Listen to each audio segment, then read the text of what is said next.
G'day folks, Scott here. Welcome to my best movies of 2017 video. I started this YouTube channel in January of this year. So coupled with that and the fact that this was the first year where I abolished watching trailers and didn't see trailers for anything that was coming out, it's been a pretty big deal of film going for me. If you've been subscribed to this channel or watching my videos throughout that year, then thank you very much. If you're new to this channel and haven't yet subscribed, please do so because I'll be thundering through 2018 with movie reviews and everything as well. So this video is for the best stuff. I'll do a video tomorrow for the worst stuff. I'll have some honorary mentions in here for things I really enjoyed, and then I'll go to my best. This will be in no particular order. It's not a 1 through 10 top 5 kind of thing. It's just throughout the year my experience with films, okay? So, you know, early in the year, I guess the first two that I saw that would be worth mentioning, and obviously you can see detailed reviews on this channel for all these movies as well. I might put some links in the bio for some of them, but this is a summary video. So definitely Split early in the year was the first time I thought M. Night Shyamalan didn't do a terrible movie. It's certainly not a best of the year, but it mainly because of James McAvoy's performance, I'm really mentioning that because he was really good in that and I really enjoyed it. I've never seen it again, so I don't have that subsequent second viewing to really sort of nail down my opinion of it, but it's worth a mention. Following that would have been Trainspotting 2, which I surprisingly loved.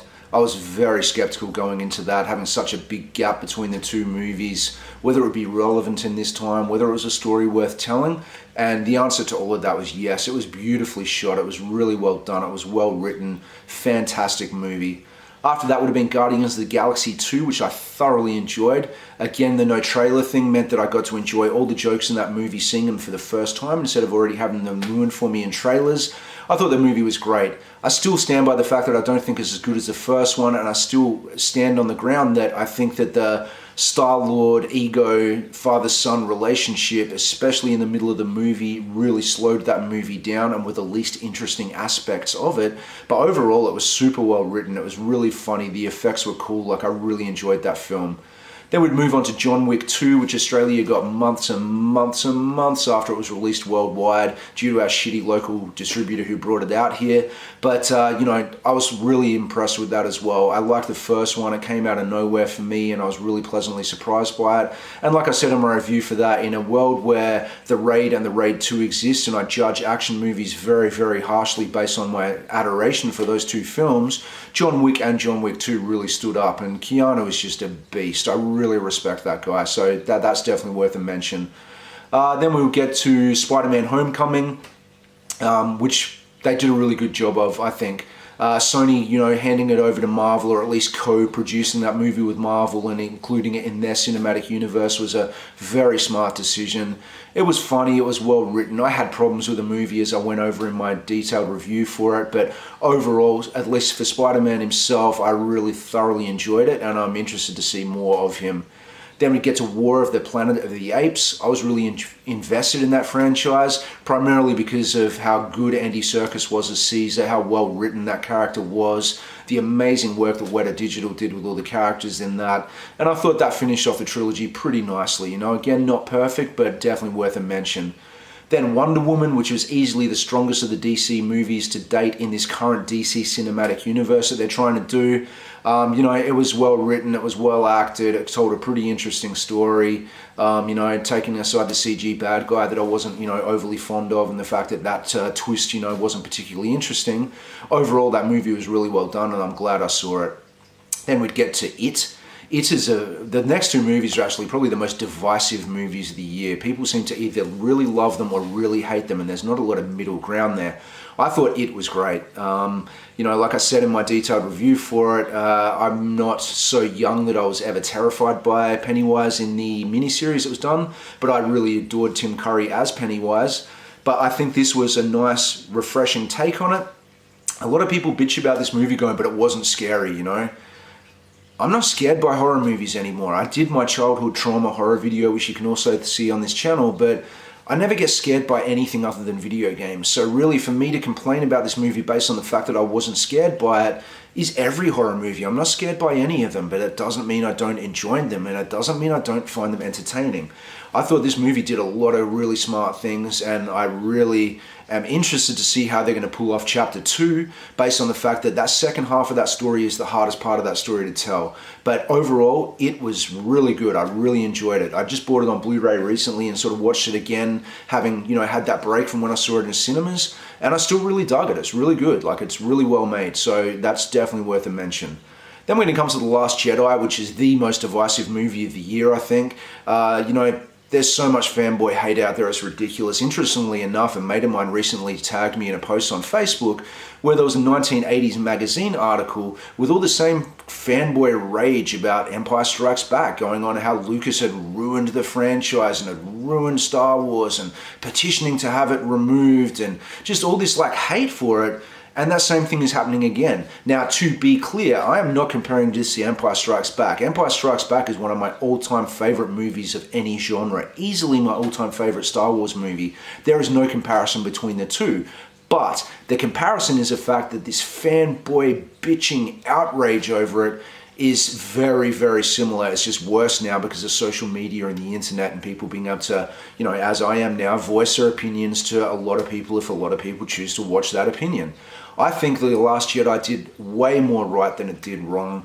I think on subsequent viewings, like I said when I did my detailed spoiler review, that I disliked the parts I wasn't a fan of a lot less when I saw it a second time. It's actually 3 times now because I recently took my mum to see it as well. But all those moments that I adore in this movie stand out so much above the ones that I don't, that I really do rate it. So I hope that a lot of the fanboys over time will get over the fact that, oh, well, J.J. Abrams did the same thing he did in episode 4. That's not good enough. We want an original story. And then Rian Johnson gives you an original story and you'll bitch that, oh, no, it's off too far off left field and I didn't expect it to go this way. Can we just deal with the fact that so far they're making good Star Wars movies and we're getting them yearly? And isn't that better than not getting any at all? So just deal with it. It was good, in my opinion. So lastly, I'm going to do my top 3. These are my favorite movies for the year that either I was anticipating or I didn't expect much from, that really hammered home exactly how cool going to the cinema can be and seeing a story unfold in front of you that you didn't expect, seeing masterful filmmaking from people who are just geniuses at what they do. So my first mention there would be Logan, and I'm quite surprised, sitting on this side of having seen it, that I would have felt this way. If you had have asked me last year when it was, after a whole bunch of X-Men movies and standalone Wolverine movies, that I would have put that at one of my top movies for the year this year, I would have laughed in your face. But Logan was excellent. James Mangold did an incredible job, both from a writing perspective and a directing perspective, and are taking risks. Obviously, as I said in my review, Deadpool took risks in the fact that it showed that an R-rated superhero movie can be profitable, but this told such an emotional story and was so well crafted and so well made and so completely unique compared to the other X-Men movies that, good luck ever topping it, as far as I'm concerned. Congratulations to Hugh Jackman on absolutely nailing a performance in this. I'm not the biggest fan of his as an actor, but he was absolutely astounding in this, as was the young girl who played X-23, Laura. I can't remember her name, the actress's name, Daphne someone or other right now. But everybody in that movie was incredible. It was really well done. Brilliant film. Super surprised, super happy with it. I've watched it a few times this year and my love for it has not diminished at all. After that, I mentioned Dunkirk. I was blown away by that. I think Christopher Nolan is probably one of the most consistently brilliant directors out there. Again, he's pretty divisive. Some people love his stuff, some people hate it. A lot of the fanboys, had a big problem with the third Batman movie in his Dark Knight trilogy. Sure, that wasn't the strongest out of the 3, but it's by no means a bad movie in a world where all these other superhero movies exist. But Dunkirk was just incredible. I wasn't familiar with the story of Dunkirk itself, and the way this movie was told with these 3 storylines, both going in different timelines for different amounts of time, but all intersecting and crossing one another's path, was incredibly well done. The movie was simply gorgeous to look at. You could tell that they went away from CGI as much as they could and shot as much in camera as they could. The fact that so much of it was shot on IMAX and it's just so beautiful to look at. I recently bought that in 4K UHD and was just astounded how amazing it was to look at.